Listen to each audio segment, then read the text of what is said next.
text me something in the chat box that you guys can hear me, so that I'm not talking to myself.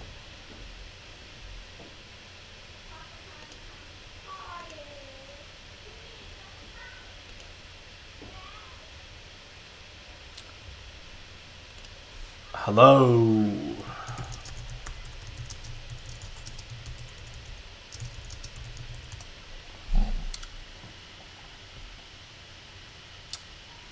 Can someone give me a thumbs up or something, or text yes, no, if they can hear me and they can see my screen?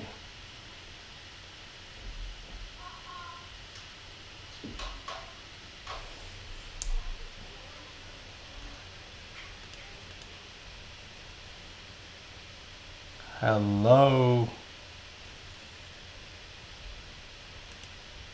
Okay, I'm just gonna send a message to John. Can you hear me and can you see my screen? Okay, John's good. All right. We've got 9 people who've joined the webinar. So can you guys figure out how to send me a chat message? There should be like a chat box there where you can text me a message, or you can even send me a question. So all I want to make sure is that everyone can hear me, and so that we can start.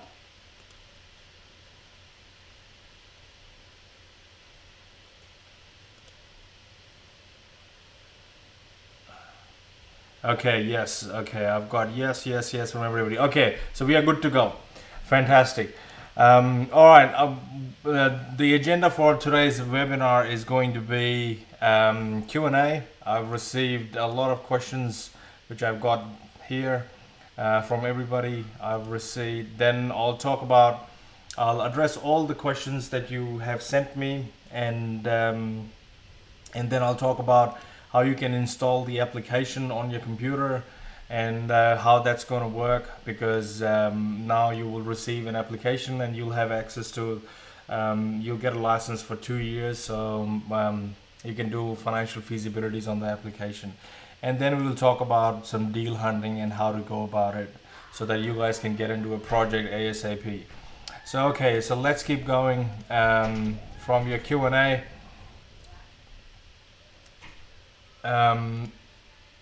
The first question that I've got is I haven't really revealed the names of people who send me these queries, because next time, if you do want me to reveal your name when you send me your queries, you can tell me that, I can talk about who sent it to me, so that way there's no privacy issue.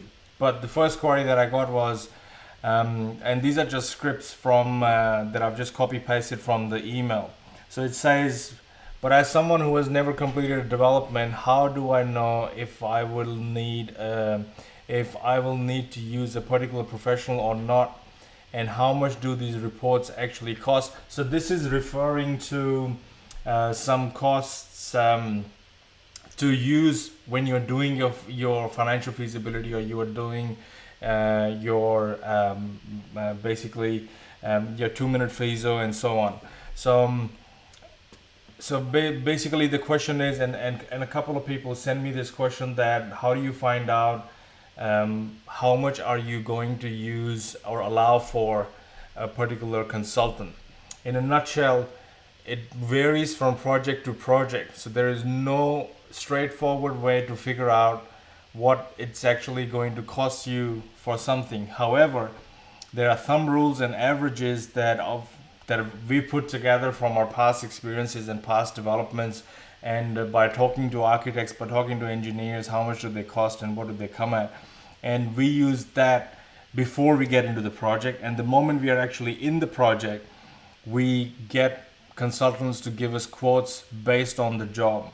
So if you were to get into a project which didn't have any plans and permits, your first point of call or your first point of contact would be an architect, and you would get in touch with the architect and go to the architect and say, okay, this is the project, I want to put 4 townhouses on it, and what can we do to get started. So he would say, okay, I would need a town planner involved in this. Although for a 4 townhouse project, you would rarely need a town planner until you're trying to push the limits, because an architect should be able to handle a 4 townhouse project, which is straightforward. But if it's like excuse me, if it's like a 3-story townhouse, and you're trying to squeeze in a fifth one, you would need to consult the town planner. So in that scenario, the architect would tell you, this is the town planner that I work with, and what we want to do is get a quote off this town planner. But you said, no, I want to work with somebody else. So you go out and find a quote from another town planner and get your architect to get you a couple of quotes from the town planners that they work with. But if they recommend somebody that they worked with in the past and they are really good and everything, I would be more inclined to go with them. And the reason is that town planners and architects have some sort of a equation between them that goes on, and they know what they're dealing with. So that's what we need. Just give me 1 second. I'm just going to open up the financial feasibility application as well, so that we can look at some numbers as we go along. So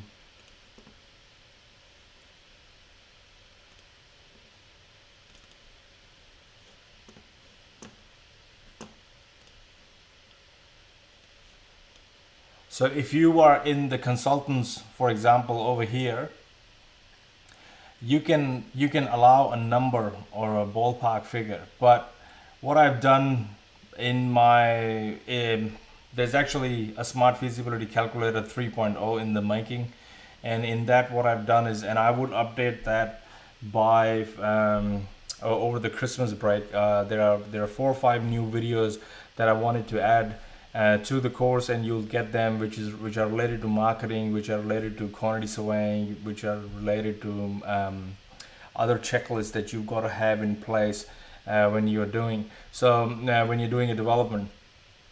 Now in this scenario, I left this as blue where you could put in a figure, but usually what happens is, if it's a major project, consultants would allow at least 5% of the construction cost for consultant.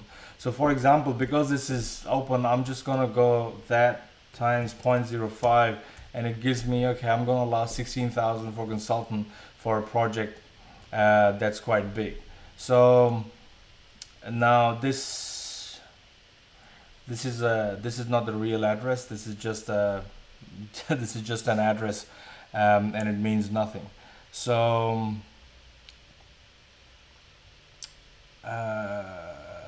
can you see us? No, I can't see any one of you. We can see your screen. We can hear you. Okay. This is all this is good. Okay.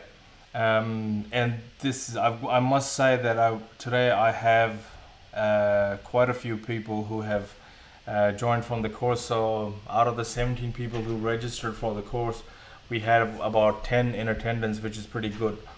So that's what I meant with that. Now, I know this guy is very proactive. He's working hard to learn and absorb as much as he can and get into a deal ASAP. But he actually answered his own question. He said, do you suggest I go by thumb rule as the 2-second FISO, 12 to 15K for consultants per townhouse? Yes, the answer is yes. But you also have to make sure that if I'm allowing 10 to 15% per townhouse, it depends upon the size of the project. And then it actually boils down to what percentage of construction costs you're working with. On bigger projects, like for example, I was doing a feasibility on a project which is about 18 levels. And then I have a mentor too, and my mentors delivered projects over $4 billion. And it's not the same it's not the same industry leader who actually did my mentoring. This is somebody else that I don't pay him anything, but he's very experienced, and he's built all sorts of projects all over the world. So I work with him on a few projects, and I was working on a feasibility for a project which is about $55 million net. You know, the construction cost and the GRV is close to 55 mil, and it's 18 levels, and it's a mix of commercial, retail, and then apartments. And he said they allow 7% for consultants in a project that scale. So for smaller projects, I would say 4 to 5% should be a thumb rule of the construction cost. And when you receive Smart Feasibility Calculator number 3, let me show you what it will look like. It will look like that. That's SFC number 3.0. I haven't updated that in the course, but you guys will have that.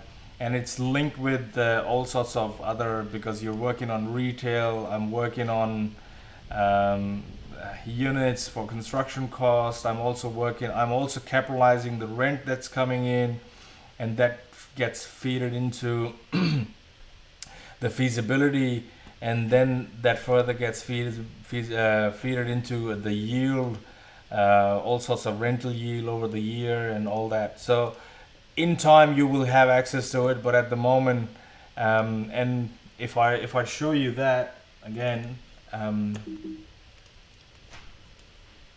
you see over here I've allowed 7%, 7% of construction cost. So if I go 5% here, it'll go down. So I've gone 7% to the value of construction. So that's how I tackle consultants before I've actually gone into a deal.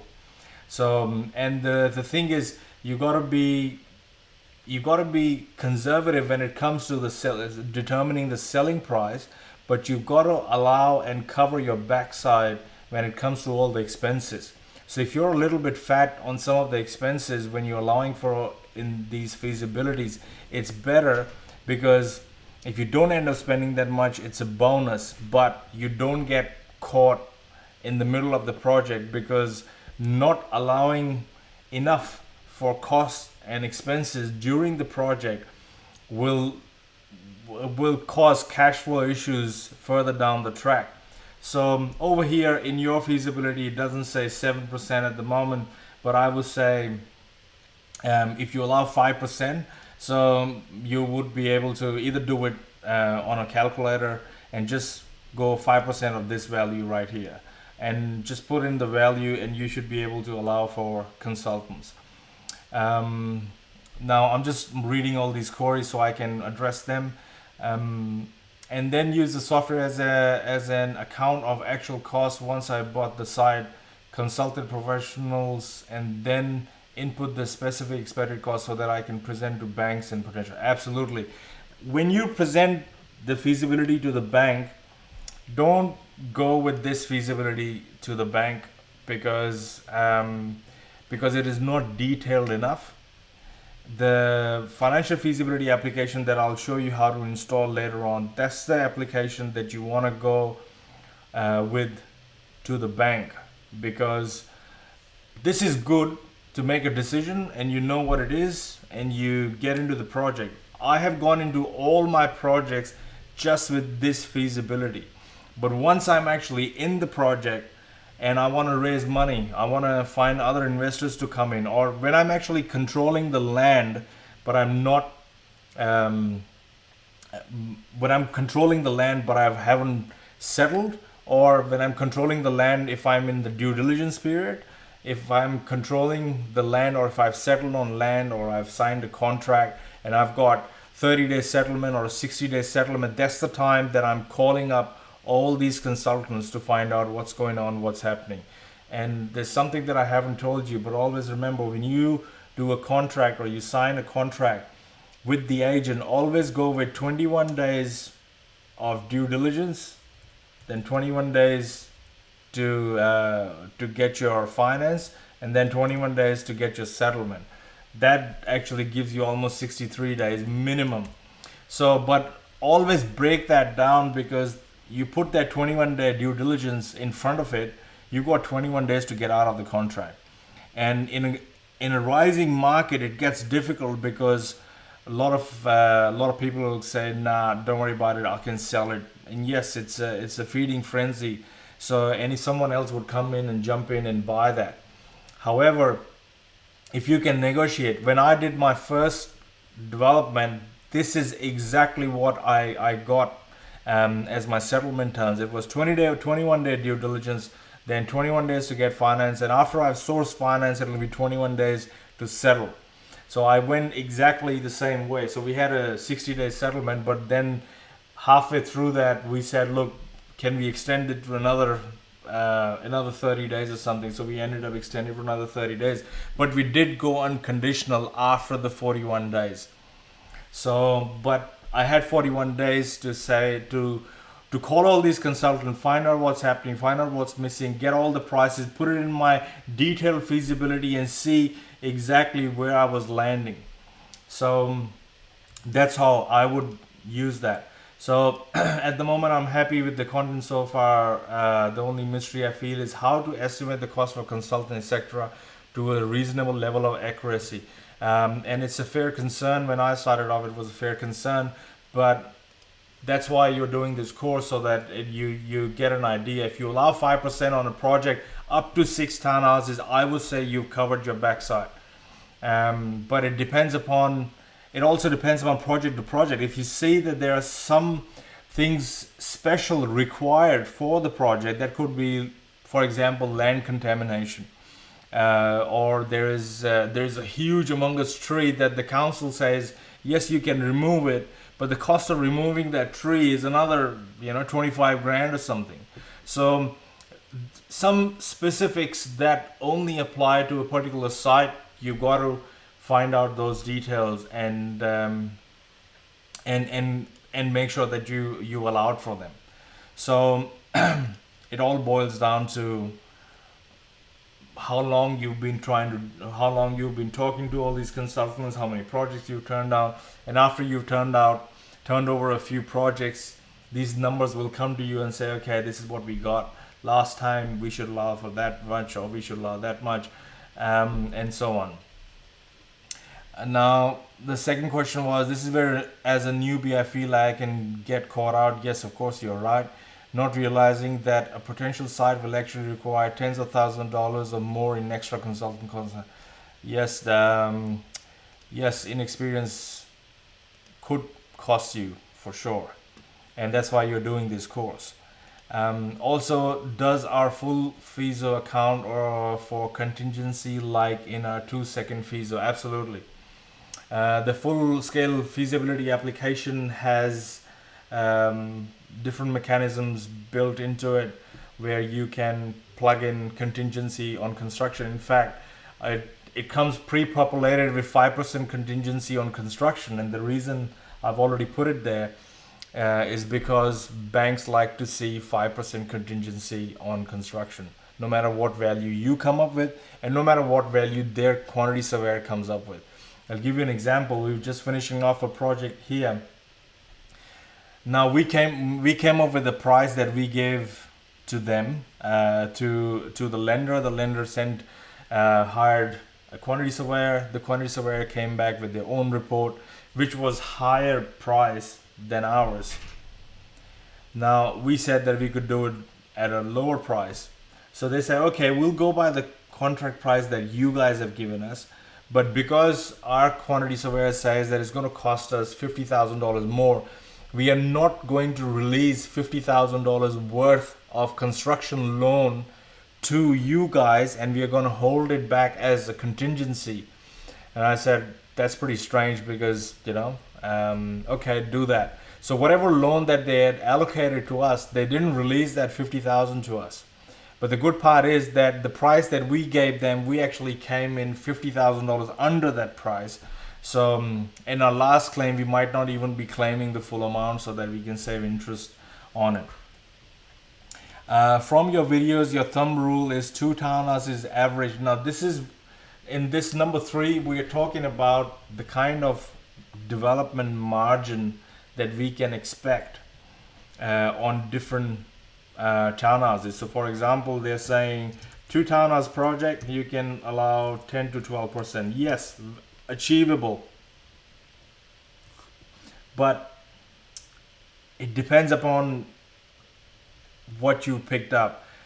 In a rising market, I'll give you an example. When we started a construction company in 2013, we were given a very small homeowners warranty insurance, which was basically they dictated the kind of project and the scale of project that we could undertake. So they said, okay, we'll only give you 500,000 as a insurance. So any project that you pick up has to, the build price of that project has to be under 500,000. So we had to pick up a two townhouse development and build it ourselves. So when I did the numbers on it, it looked something like 10% on it. But because we did the project in 2013, 2014 the project came on the market and it was finished and everything. It was a rising market. By the time we settled, we ended up settling and we ended up making about 15% on it. Now, right now, I'm going to address one of the queries raised by one of the students. Right now, the market's going to go flat for a while, which is a good thing for us doing this right now, because there'll be so many projects that will come on the market. A lot of people will panic and throw their projects in the market. And if you're doing your due diligence right, if you're picking up your area right, if you're picking up your location right, you should be absolutely fine. There should be no issues with it, because remember, you won't get into construction loan until you've achieved certain pre-sales. And if you've done your steps, I can't go through all these steps right now. We are almost half an hour, almost 20 minutes into the webinar. But if you've done your due diligence right, you've picked your location right, you've looked at the capital growth trend in that area over the last 2 years, over the last 10 years, and I'll show you quickly before we end this webinar. You should be right. Don't panic too much, because if you've done all your first 4 or 5 steps properly, you should be in the green at all times. So yeah, so going back to this question again, 3 townhouse projects, 14 to 17%, absolutely. 3 townhouse project, more 14 than 17, I would say. 14 is very much achievable. We finished the 3 townhouse project recently in Chelsea, and we are sitting at about 15%, 14 point something percent. And I'm putting together a case study for that project, which I will use later on. But that's where we are sitting at the moment. I'm doing a 4 townhouse project also in Chelsea, right next to the beach. But over there, my numbers show that I'm making 35% or 40%, and the reason is that we've been working on this for a very long time. We got a very good deal on the land. We are going to build it really fast. There's not just one factor in that. There's a lot of factors, and that project ticks a lot of boxes. We're going to start construction and demolition before Christmas this year on the 4 townhouse project. My other 16 apartment project, we are looking at about 27-28% development margin. So yeah, these are right. This is what you're looking for. What this number that we are talking about here is this number here in development margin. Now, if you have to look, when you look at the development margin, I want you to also look at the profit number that you are getting. So let's say if this was 900,000, and that's what your feasibility showed. So it said, okay, it's a 4 townhouse project, and it only gives you 252,000 over the 4 townhouses, and your development margin is 7.56%. Don't do this project, and the reason for that is you won't get funding for it. You might be happy with 252,000, and you might say, gosh, I'm getting 252,000. I'm going to make that in the next 6 months or whatever. I would say don't do that project, especially because you have to go and borrow money for that project. And this margin can evaporate. This is too thin a margin, and it can evaporate fairly quickly if you get a big fat build price from your builder after you've got your working drawings and everything. So don't get into a project when it looks like this. Get into a project when it looks at least, oops, not 95 million. It looks at least 12.78%. Now you say, okay, I can, I'm happy with 14% development margin. So you go back to the vendor and say, look, I can only afford to give you 1.36 million for this. So you can do that. So make sure that you look at your numbers correctly. Don't get carried away by looking at this number and you say, look, oh, that's all I need to make, which is 252,000. I'll get in, get out, and it'll be done.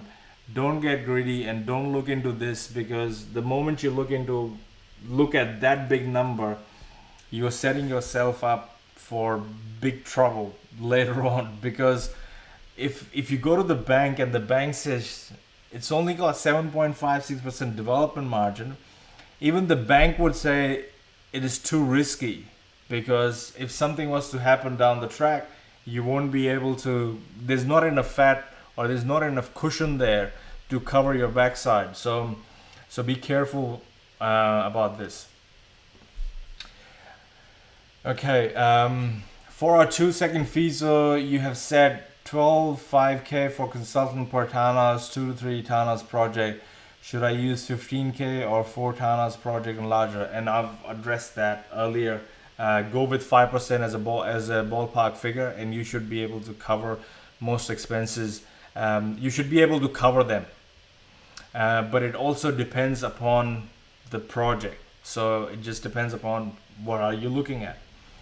Okay, so we got a scenario here. The scenario is, assume GFA 0.6, maximum construction area 600 square meter. So those who don't know yet what GFA stands for, GFA means gross floor area, and 0.6 basically means that what's the so say for example it's 1,000 square meter block, and you go and look at the block, and the council residential codes, all their res codes say that you can only cover 60% of the area. That's 0.6.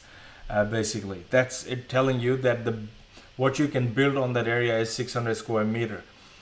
Now you are saying means you can build 4 townhouses at 145 square meter. Yes and no, depends upon the res code. That's my answer to it. But I never ever do my calculations. I'll just quickly go here, open another sheet here, and I'll just maximize it so you can look at it. So say for example it's 1,000. Actually, I do have a calculator. It is already included in the course that you can use to calculate GFI. So if it's 60%, so I usually do that 60%, but as a footprint for every townhouse, I allow 200 square meters.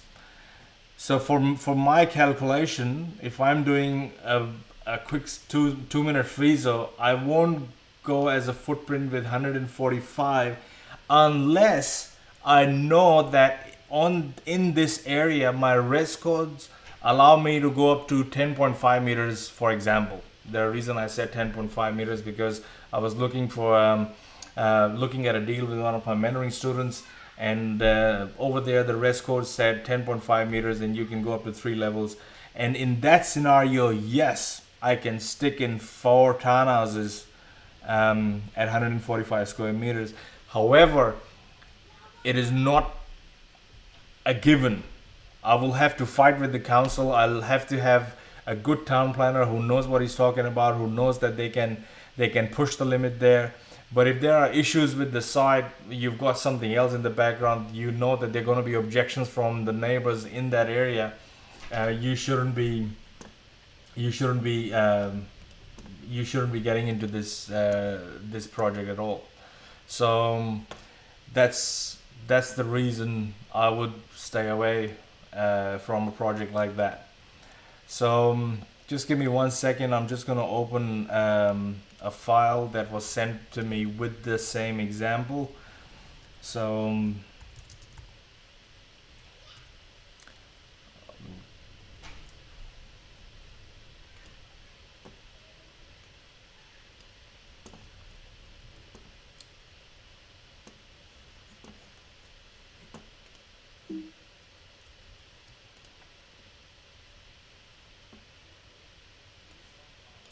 okay, I got this file sent to me in the example that I've got here, which says means we can build 4 townhouses. So I'll address that. This fictionary land could be purchased for 750K. To achieve our 20% margin, we would have to sell each townhouse for 615K.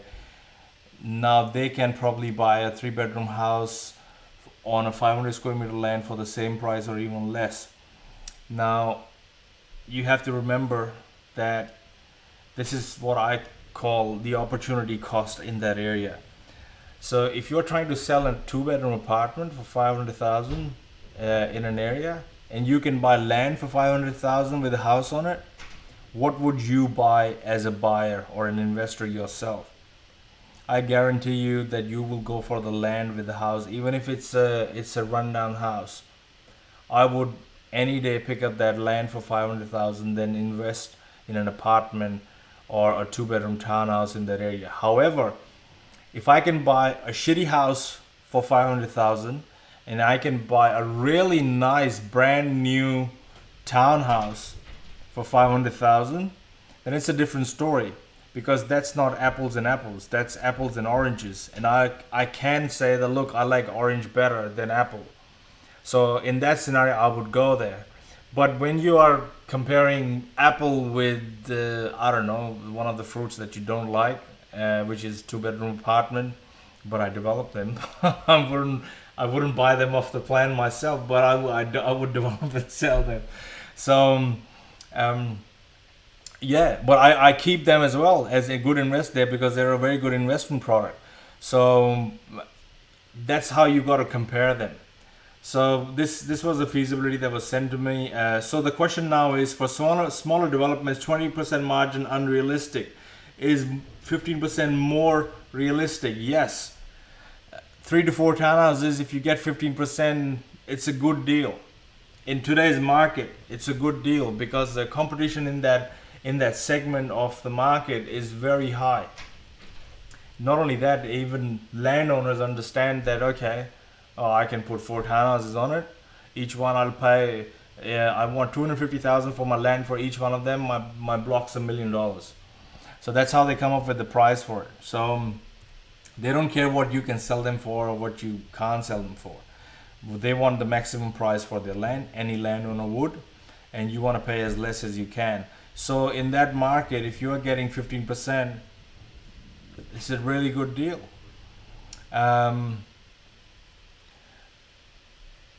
I might have a project that I might be able to flick through to everybody, that you guys can go through in your own time, but I'll do that next week.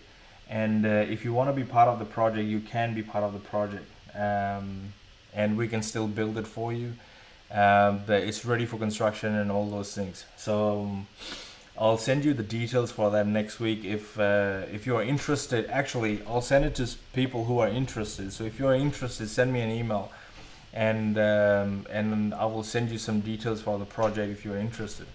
And if some of you want to get together and do the project, it's fine. But the problem is the value of the land is close to 2 mil on the project.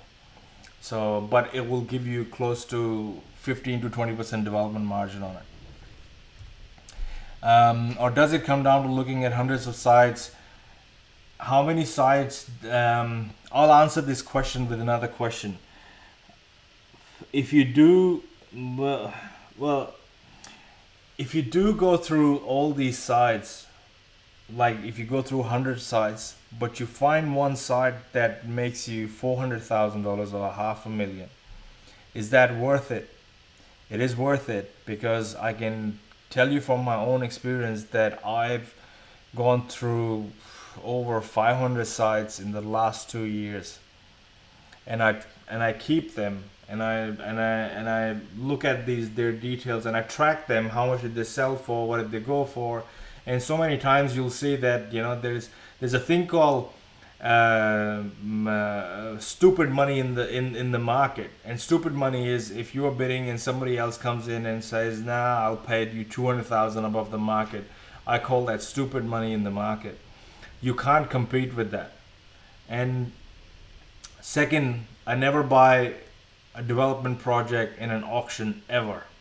As a thumb rule, I never have and I never will.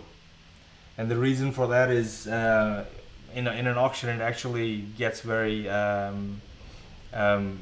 emotional. So your heart's ruling your head, and in development, I never want my heart to ever rule my head ever. So if I like something and it is going in an auction, I would approach the agent and tell him, this is my price. You want to go to the auction, go to the auction. But if it gets passed in, give me a call. If they never give me a call, because in the last 2 years the market's actually been very buoyant, and everything's been rising. So yeah, but I never go and bid in an auction ever.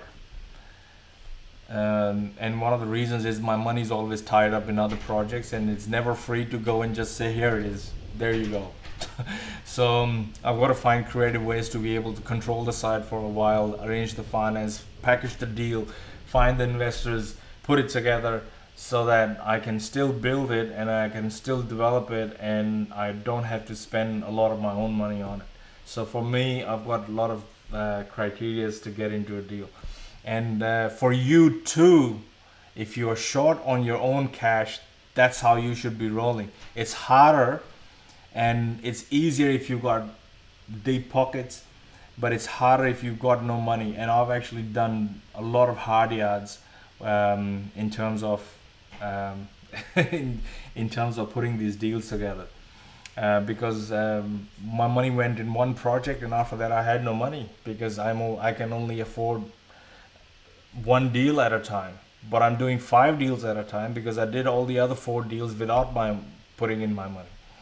So yeah, now we are actually looking at 2 more projects, and we're not going to put in any money. It's we've just made it our company policy as we speak, so that we can package the deal together, deliver it, and now we've got some runs on the board as well, so we've got credibility. And yeah, so as a thumb rule, 3 to 4 townhouse project, the yield is approximately 13 to 16% development margin, and 20% would be difficult. The other part was the feasibility that was sent to me. You guys are using the old version.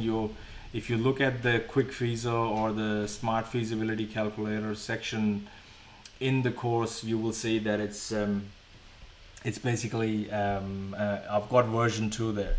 So some of the finance figures were too high. So that's just basically my comments, which I already sent to the person who sent me these queries. So, but here I wanted to give you an example of what a 3 townhouse development look like.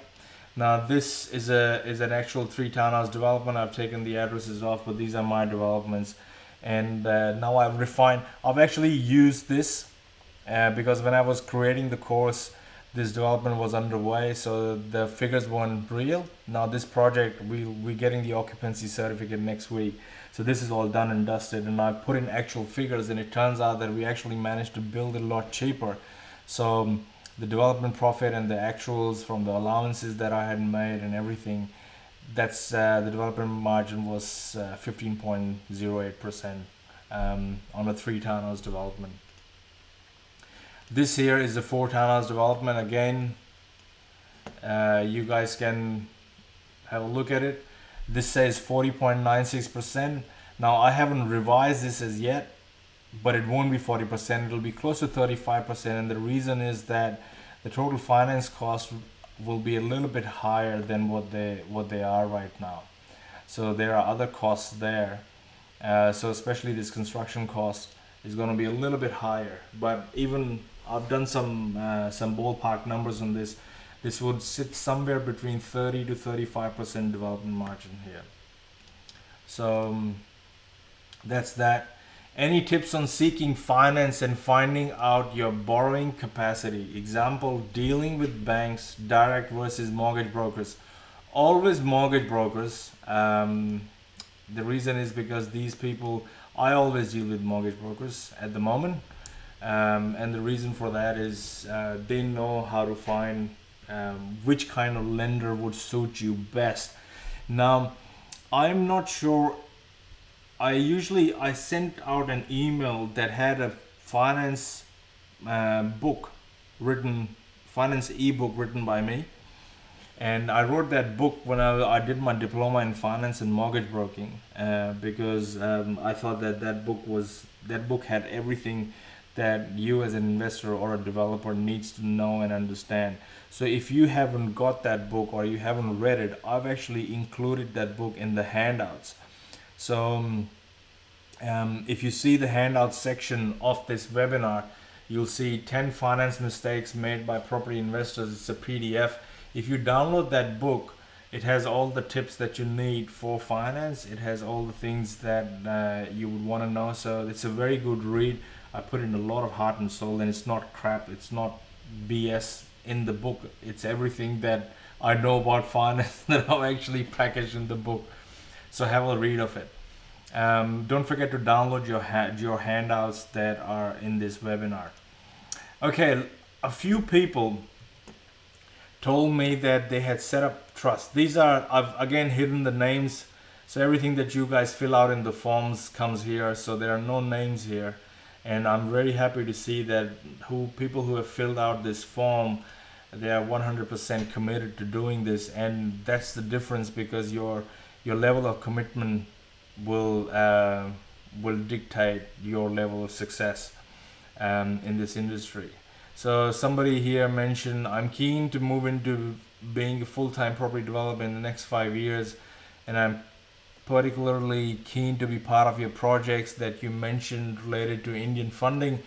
This website's coming up. It's called Property Mogul, and I'm actually going overseas to get investors to come and do projects, and eventually I want to cut off the banks so that they fund the whole project from purchase to construction. And I'm not looking to do projects just in Melbourne. I'm looking to do projects in all metropolitan cities. So if you are really keen on this, I would highly recommend that you join the mentoring group, because mentoring group is way beyond what this course is. So and in that way we'll train you to monitor the projects and control them, and you don't have to be a builder for it. Trust me, I don't want to be a builder. I work with a builder. He's very, very good in his work, but I don't want to be a builder in this industry. There are 20,000 more headaches if you become a builder, and I know that because we have a construction company, and I manage all the finance and marketing and job tracking and budget and estimations. I manage all of that, so that anytime an invoice comes in, I have to match it with the actual, and I have to match the actual with the budget, and I've got a massive template that does that for me. So it's 20,000 more headaches if you become a builder in this industry.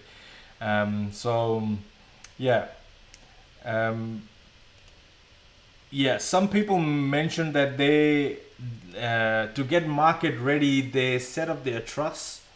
Now, I don't want to name any names, but everyone would know who I'm talking about.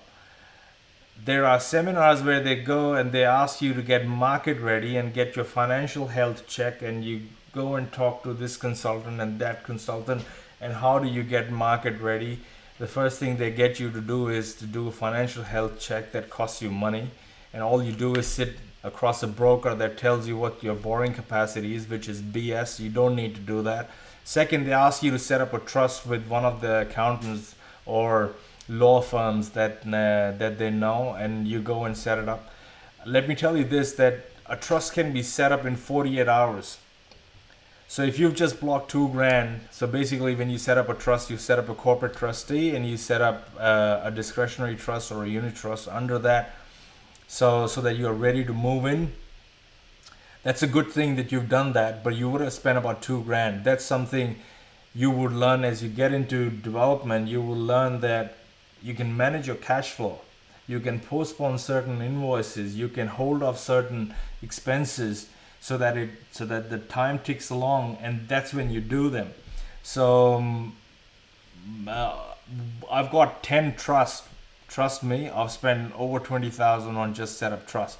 I've got 10 different trusts. I filed 10 different tax returns. I do 10 different BAS statements every month, and in most of them I do them monthly because the project's going, and in some of them I do quarterly. So it's a nightmare for me to do all this, but I'm telling you, you can, if you can postpone that setup until you found a deal. Look, I'm not saying, day after tomorrow you got to sign the contract and you go to your accountant 2 days before you are going to sign the contract. But you can wait to set up this trust a week before you sign the contract, or 2 weeks before you sign the contract. When you know that you're going to move on a deal, that's when you pick up your phone and you call your accountant and say, set me a trust. That's when they would do that. JV money partner, every deal would be different, but what is good framework to start with? What profit share? Two partners both have 50-50 money in the deal, but one person does all the work. 3 JV money partners plus me, I do all the work, no money down for me. When it comes to JV, mate, there are no rules for this. The only rule is what you can negotiate with your investors. I'll give you an example. My first project that I'm doing is that I did was 50-50% development margin. 50-50% profit, but I did all the work, all of it. It was so much so that it was like every time we reached a milestone, I used to wake up my partner. Hey, wake up, mate. Time to throw in some money. Okay, we are at this stage. Wake up. Time to throw in some money. And he did. And he's very happy with the way I've handled. He doesn't even know what the tax returns for the projects were. He doesn't know what the BAS were. But I did all the work. But I don't begrudge that, and I didn't charge anything extra for it. And the reason for that, I'll tell you. When we actually got into this project, that was a guy who had the serviceability. I didn't have the serviceability at the time, but we put exact same amount of money, and we have so far till date, dollar for dollar, we put in the exact same money. But when we got, and we are both guarantors on the loan, we are both liable just as much. But when we started this project, I had no serviceability. So his serviceability got us the loan. So for my part, I said, okay, I wouldn't have done this deal without this guy. So I didn't charge anything extra. Excuse me, I'm just having a sip of my coffee. So I didn't charge anything extra. However, because I've now done a few projects, and if I was to be a partner in the project, I'll do all the work. I control all my projects myself. I don't leave it to anybody else to control them, because they're, it's not that I don't trust them. It's just that there are certain things that got to be done at certain times, and if you're late, things go out of proportion, and they become difficult to handle later on. So yeah, so that's why I didn't ask them to pay me extra fee for managing everything. And that guy said that it's fantastic to have me as his partner, and he was right. But I don't begrudge it, and I don't tell him that you didn't do any work and I did everything. I don't go and sulk with him, or I don't say, get off your ass, do something. I don't ask him to do that.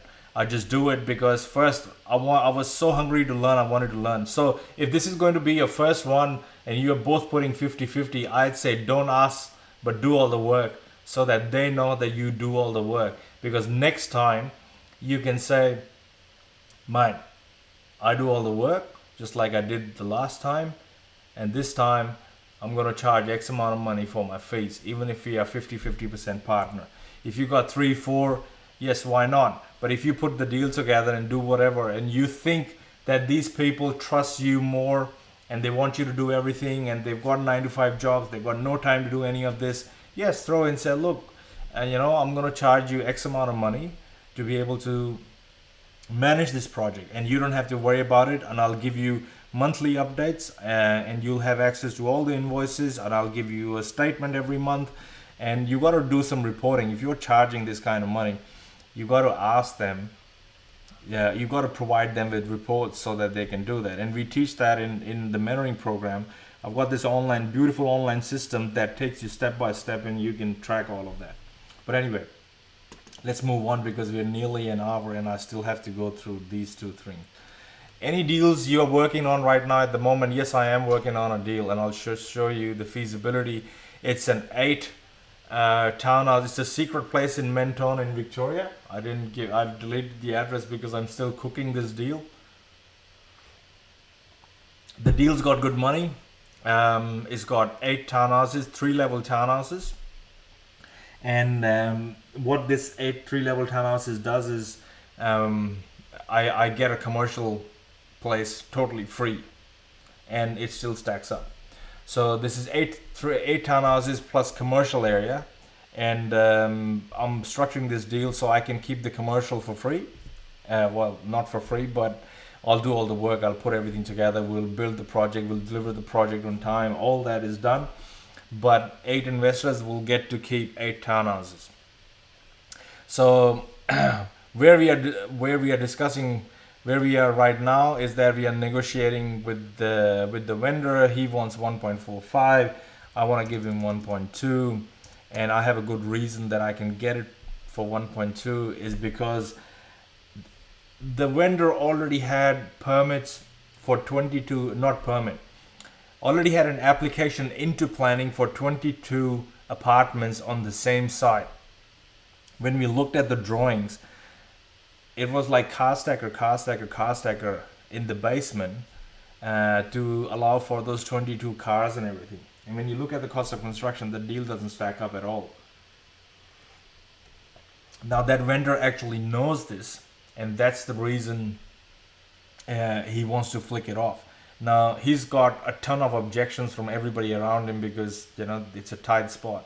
So we've already spoken to an architect. He says you can easily put 8 townhouses, which will be 3-level, and they can go for $1 million. Now you would say nothing in Mentone sells for that. No, it doesn't. But because it's a mix of commercial and all that, each of these townhouses will bring in about $1,000 in rent every week.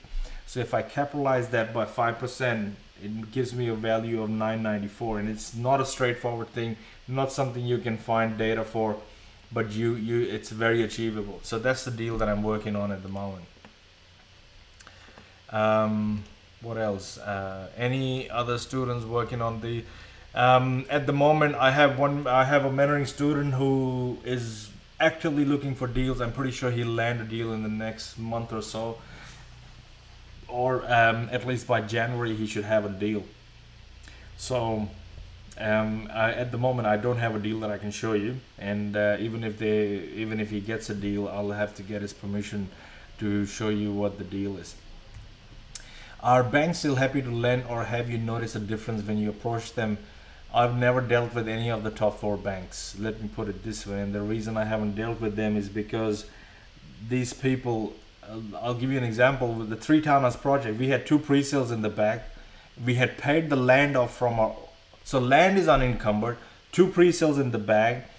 They still wouldn't give us a construction loan. This is Westpac, by the way, and they won't do that because our company didn't show good financials to them, because the projects were in pipeline.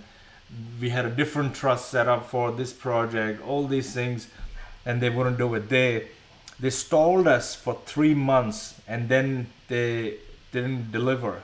So we don't deal with them. The people that we deal with, you'll get your finances as long as your deal stacks up, and as long as you've got some equity, or if you haven't got equity, you've done some pre-sales, things like that. But it's got to be a nice balance of equity and pre-sales.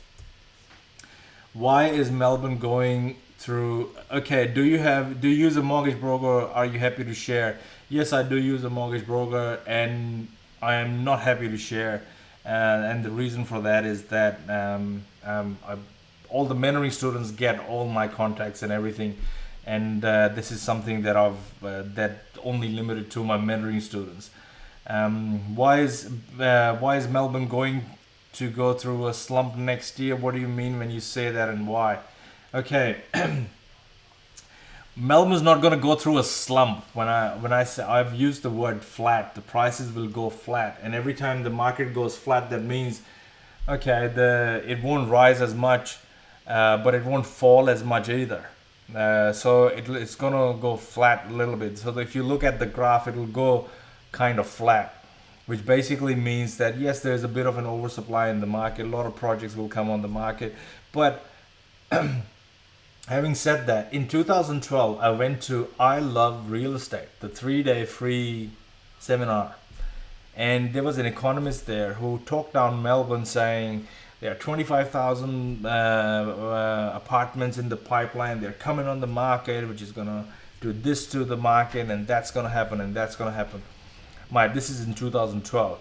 Look at 2013 and 14 until now. The prices in Melbourne have shot up. So that economists can can go to hell.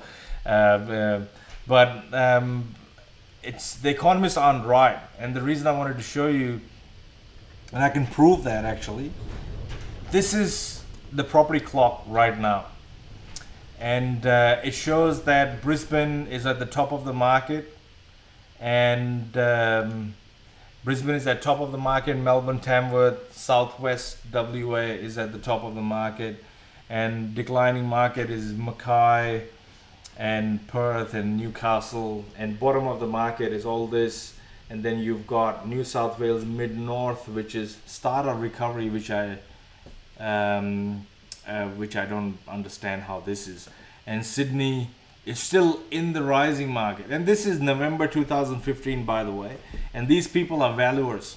Heron and Todd White Commercial are valuers.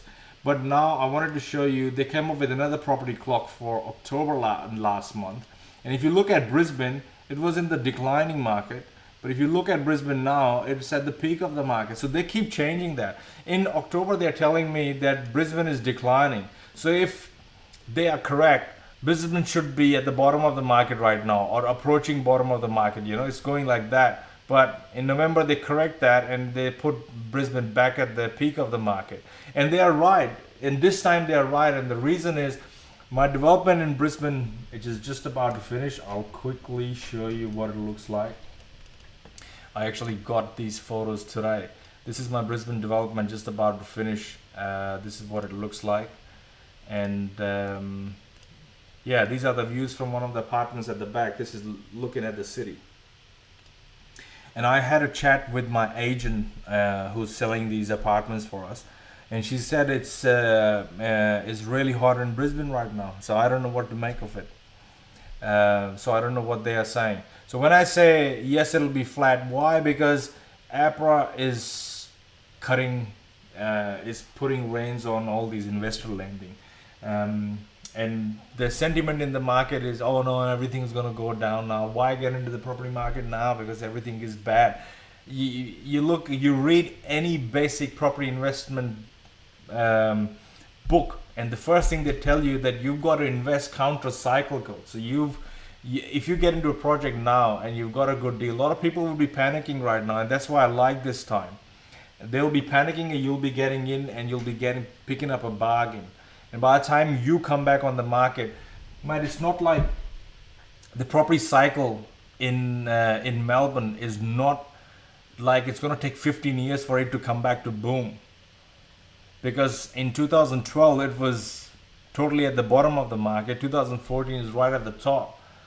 I'm thinking maybe a couple of years and it'll be back at top again. So don't discount all these things, and don't just blindly believe what you hear in the media. If you're working at a project, you should continue working at the project. If anybody wanted to know where I got this from, that's the website, which is Heron and Todd White. And you can, on this page, they've got all these reports that you can download, and I actually got this from one of the reports. And the report that I got the November forecast from, I've got it in the handout as well. So yeah, that's what it is. So when you're doing a suburb due diligence in the course, you transfer the properties that have sold to Excel. Is that done manually, or is there a feature on one of those paid real estate data sites? Also, REIQ to get information out of the Queensland one, it looks like there is free, otherwise data is 2 years old. Okay, you're looking for free resources here. My number one free resource to get sales data is this website here. You basically come in here, you type in the name of the suburb, Chelsea, Victoria, for example, and you click search and you get it.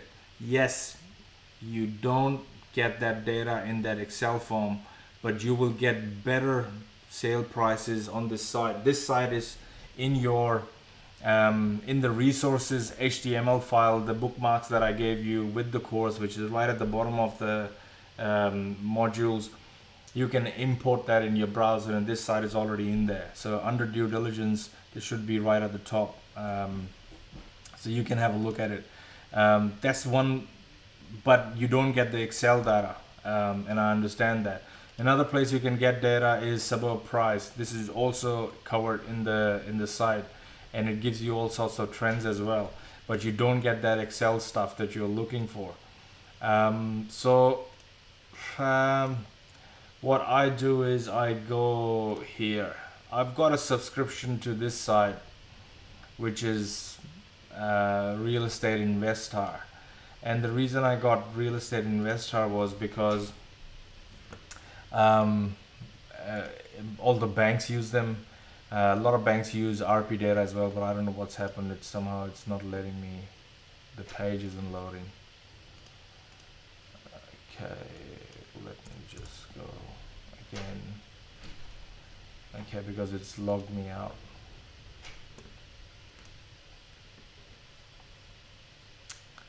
Okay, so if I go into my research, I've got all this data that I download from it. So if I want to look at some sold prices in the area, I can click on it, and then it gives me an option to download all this data. So when I download it, it gets into Excel. Now this is the paid stuff. It is not that expensive. I don't advocate Real Estate Investor. If once my subscription expires, I've had this for 3 years now. Once my subscription on the site expires, I look at RP data or something.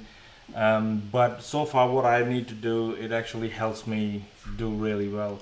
So I use that. So you will have to get a subscription to a site that gives you this data. Okay, now let's look at the application. Ooh, my jaw's hurting from talking. Are you guys still there? Can you guys give me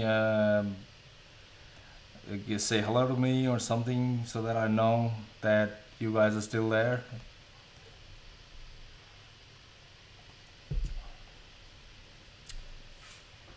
Okay, let's look at the application installation. So what's going to happen is you're going to have a Windows computer.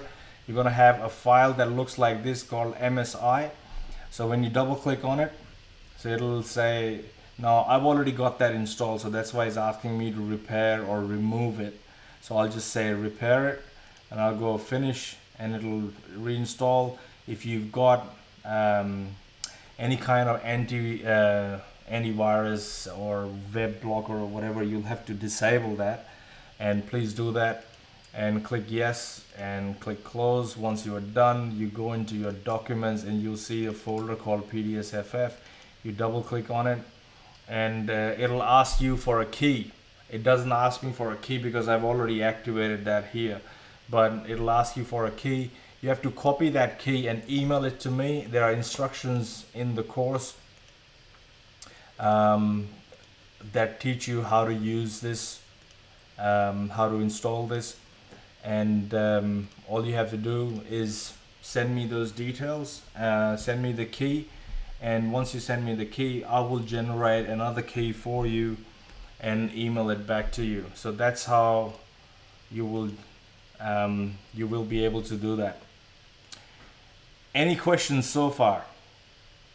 If you've got any questions, please send them from your chat, and I can answer these questions. I'm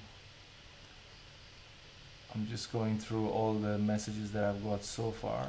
So you got yes, I can see in here, Clive can see in here. Is it compatible for Mac? Nathan, I am using a Mac.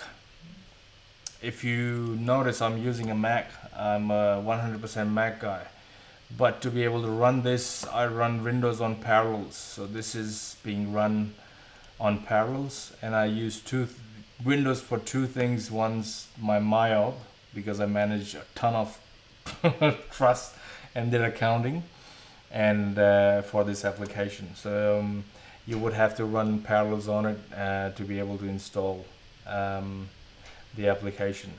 But it should be very smooth. Just make sure that you guys turn off your antivirus and your firewalls or whatever, because it will interfere with it.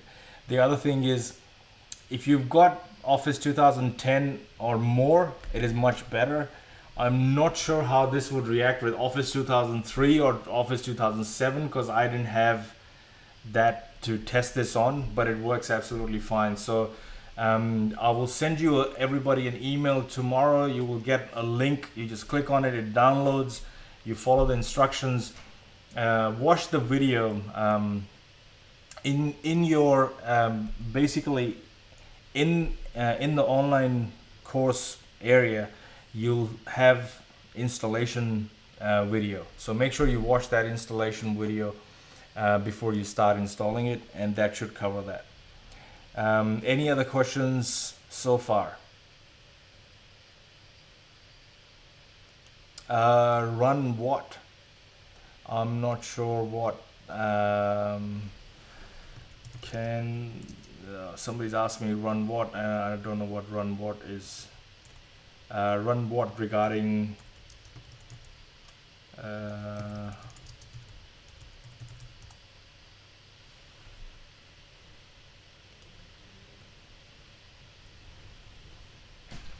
so run what with Mac? Oh, okay. Parallels. Run what with Mac? Okay, Parallels. This is what you need.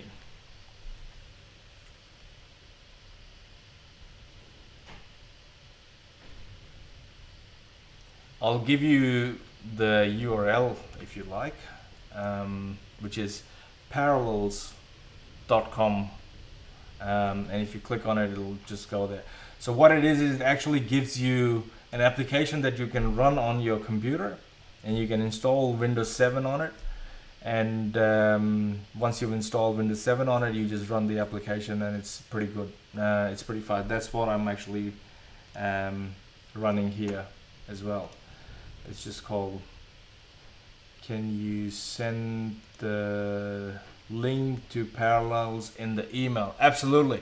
I will send you the link to this website. I can actually send this link to you now. So this is coming as a chat message, and it's going to the entire audience. Let me know if you guys receive it, and I'm just gonna send it here as well. So you've got that, which is good. Okay, let's come to our last section here, deal hunting. Now I wanted to cover this because I know some of you are actually getting into projects now, and you want to get into projects ASAP. So you need to befriend these websites. You need to understand what these websites are. There's a site called Permit Ready. If you're looking for a site with plans and permits, unfortunately they don't have anything with 2 townhouses or 3 townhouses, but it's a good site. It's actually not covered in the resources because I recently found out about it. So if you go to permitready.com.au, I'm just going to copy that and send it to everybody here as well, so you can you all can have a look at it as well. It's called Permit Ready. So what it is that it's got 126 sites in Melbourne with plans and permits that are available. So you can look at certain sites here which have plans and permit, but most of them are 50 apartments, 30 apartments, 24 apartments, sites like that. So that's one. Another site is called Miller's List. Now, I haven't personally used this site. I communicated with this guy a couple of times, and if you click on it, it gives you a site that you can look at, and it tells you highway site, 580 square meters, zone B for FSR, 2.3:1, 2 street frontages, $4 million. So you find out, you just go Command F or Control F and you type Chelsea. So obviously there's nothing in Chelsea, so you go Cheltenham. So you look at, there's a 32 site with 32 apartments and 1 retail. It's in Cheltenham, and I know what site is this. I know what site this is, and I know this is the same vendor that I'm planning to buy the 8 townhouse site from, and he's tried to sell this to us as well, because my office is in Cheltenham, and under 91,000 K per studio apartment, which is basically means 91 into 32. He would be willing to sell the site at 2.9 million or something. So yeah, this is a site where this guy, I don't know what he does, who is he. This guy sends, lists all these sites here. Now this is a very funny site, and I don't like the design because it looks like the design was done in the 1990s. And if you click on certain links here, the music starts playing and it just becomes crazy. So I'm gonna leave that here, and I'm also gonna send you guys this link as well, so you can have a look at it. Are you guys getting these links that you can look at? So this is another site where you can find deals at. The other thing is, you start looking at realestate.com.au. You set up all these filters. What I used to do was, when I was starting out, I used to go here on this site called Boom App. This site is already covered in in the resources that I use, and I used to go and click on Hotspot Finder. And over here I used to say DSR is your demand supply ratio score. So I used to say, okay, everything is out of 40 there. So what I used to do on this site was, I used to go and put, okay, I want a site which is at least 25 in demand and supply. And I used to leave that top over there, and I used to come down here, select my state, and then I used to select the typical value. So the kind of range, that the maximum price that I want to pay in that area, which falls in my budget, for example. And I would say, okay, 520 to 84,000, continue. So this site used to populate based on current demand and supply in the area, based on the listings, based on auction clearance rate, based on all these 8 stats that are already covered in your course. So if you go through the course, that's why I asked you to get to this level, get up to this point, so you understand what I'm talking about. So I used to come here and say, okay, this is my area, typical value 550, that's my budget. So I can click on it and look at 840 and below, and I can arrange it in ascending and descending order. And I used to go dwelling type. I only want to look at, for example, houses. So okay, East Geelong, I don't want to go to Geelong, so because I never developed anything outside metropolitan areas. So I look at units, Clayton, oh okay, 432 fits my budget. The demand supply ratio is about 28, which is good. DSR summary is balanced. Days on the market 170. Nah, I don't like it. I don't want to be on sitting on the market when my product's ready, or if I'm waiting for pre-sales to get my construction finance approved. I don't want to be sitting on the market for 170. So I don't know. Let's look at it this way, so that is shorter days on the market. So what are some of the shorter days on the market? So I come down here and I say, okay, I can wait for, 50, 60 days is not bad. Stuff can move during that area. So I'm looking at these suburbs, Windsor, Eltham, Ringwood. So Ringwood is still pretty hot. 55 days on the market, because if you go to Ringwood right now, they poured in a lot of money in this. We did a project in that in 2013, and it just moved really fast. So Ringwood's pretty good, but you know that the average is about 710. So I would sit here and write down some of these suburb names on a piece of paper, and then once I've got the suburb names, I would go here and put in, let's say Chelsea is one, the other one is Ringwood, and I'll click on that, and I'm re-explaining what's already covered in the course, but I just wanted to show it to you how it's done. And in the course, the website, I think they updated the website after I had recorded the video. So I would go here and I click on search. When it comes back to the search, I'll click on more refinements here. And if I'm looking for permit from a site that is advertised with permit. Now remember, in Queensland, they said DA. So if I'm in Queensland, I would use the word DA, because you got to use with development approval of BA, which is the building approval. In Victoria, they use building permit and planning permit. So I'll use a word called permit, for example. And I say update my search. So it'll come up with some sites where in their description they have used the word permit.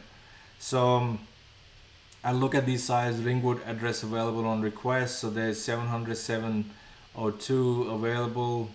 So that's how I used to filter this. Now in here, if you sign up and you sign in, for example, I'm already in here with my saved property, saved searches and saved searches and alerts. So if I click on that, I can leave my email address there, set up my criteria, what my criteria is. So for example, this is my old criteria that I had set up.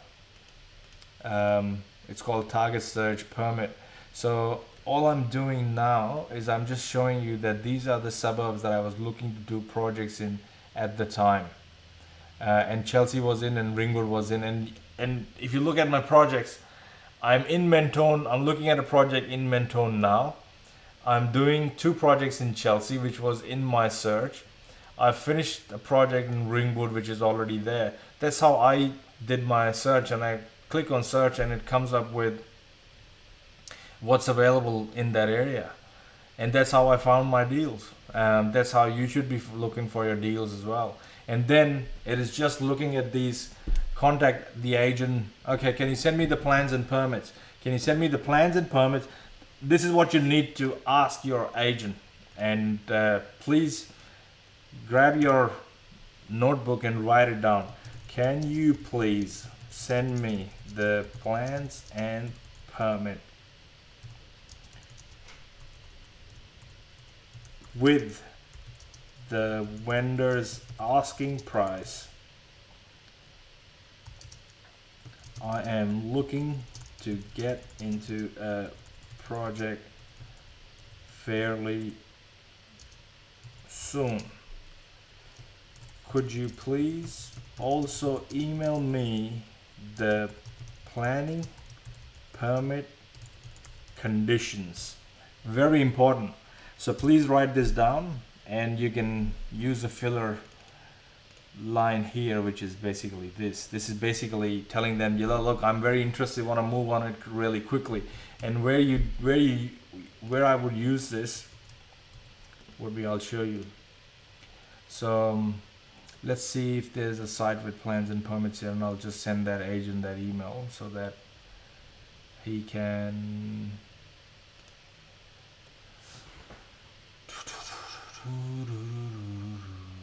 sale by next day. Okay, so let's look at this. This is in Bayswater, this site,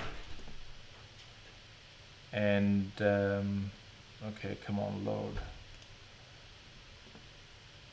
Okay, a rare opportunity exists to purchase this flat parcel of land in prime Bayswater. So what I would do is I will quickly go through is, and I would just paste this here, and I click on the send button, and it goes out to them. So that's what I used to do. So and I used to send it to so many agents like that, you know, send me something, and every time they gave me something back, I used to run my 2-minute freeze on it and see whether the deal stacks up or not. Another way for you to look at it is, for example, on this side, when you go to this side, you click on invest and you select your area where you are in. So say, for example, if this was, for example, Sydney, and you select Sydney and you click on it, and it populates an area map for you. It's like a heat map, and you can select what parameter that you want to look at. You want to look at median price, annual growth, or rental yield. I'll look at annual growth because that gives me an idea of which areas have actually grown from that point. And all you do is you put your mouse over this thing. Sorry, it's getting a little bit slower to do that. So I just take my mouse over this thing and I click on it. I'm sorry, for some reason it's not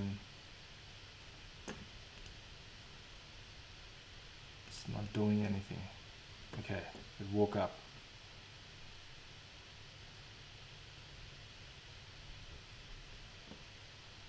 So you basically click on it and it opens a little dialog box on the side, as you can see, and it gives you the median price, it gives you the annual growth, the rental yield, and the median rent, and that's how I chose my suburbs. So whatever suburbs that I shortlist in here, I go and look at what do they look like in this area, and then it's a combination of the kind of growth that that area has had, your budget for that area, and so on. So that's how I look for deals and I set up these alerts. So if you want to understand how these things work, you can do that. Another place you can actually, I forgot to mention, another place you can get all this data from, like this data is all free. I got this data. This is basically 10-year median price stats from 2004 to 2014 and preliminary 2015 data. And where I got this site was, I'll just show you where I got this from. You got to Google Valor General, which is this site, and I'm gonna email this copy to you. This is only for Victoria, by the way. I'm not sure about other states. The good part about Victoria is this: a lot of this stuff is free. But this is for WA. It's called Landgate, and you can find out these details. I'll just send everybody that link as well. And we also have Value General for New South Wales. It has for every state.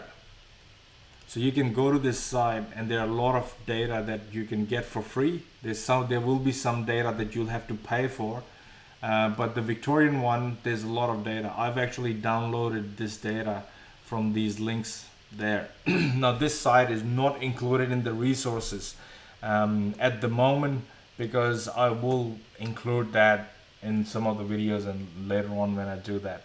So I've just put it as property prices, government data. So you can get free data from here as well. So that's your free data. Any suburb, you find out the name of the suburb. So say for example Chelsea, and that tells you that it has enjoyed about 6.1% growth from 2004 to 2014, and the change is about 81% in the last 10 years. The price has gone up, say 81% in the last year. So that's how I use this data.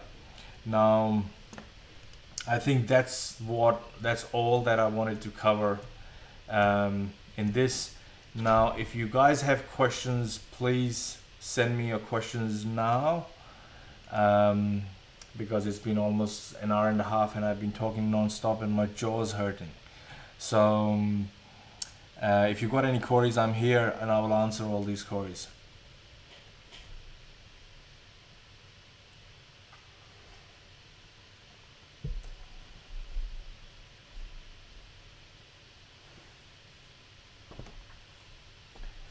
Okay, I haven't received. Okay, can you please send all links in an email as well? Absolutely, I will do that, sir. I will do that for sure. So I've got parallels. I'm just taking some pictures as well. So they're basically 3 links, and I will send them to you in an email. Any other questions? Have you guys downloaded the handouts? Just make sure that you don't forget to download the handouts. And I will also upload a copy of this webinar onto a link and send it to you. I'm already talking to my web team, and hopefully I should be able to incorporate a webinar section within your course, so that all webinars are there, and you can go back and watch them again and again if you wanted to. Okay, any more questions? Okay, lots of questions. Yes, please send the links to. I will send the links to everybody. Yes, downloaded handouts. Yes, downloaded handouts. Glad to hear that webinars will be. All webinars are recorded, and at the moment, I will supply you a link on YouTube, and I would only request you to not share it with people who are not part of the course. But that link is only valid for a week, and after 7 days, I take it off. This is only for people who have missed, and the good part is I've had a very good attendance for this webinar. But what I'm going to do is I'm going to get the whole section will be embedded within your course, so you can go back anytime, and we'll just keep adding webinars to it. So any more questions? Anybody? One more. How to download handout? Unable to. Okay, I don't know what it looks like on your end, but on my end it's actually you just click on the link. If you see a window, I'll show you what it looks like on my end. On my end, I don't know, can you, it won't let you see the screen. Don't worry about downloading it. What I'll do is when I send you the link, I will send out the handouts as an attachment so you guys can have that too. How's that? So that way you'll have the attachment as well, the handouts as well. So any other questions?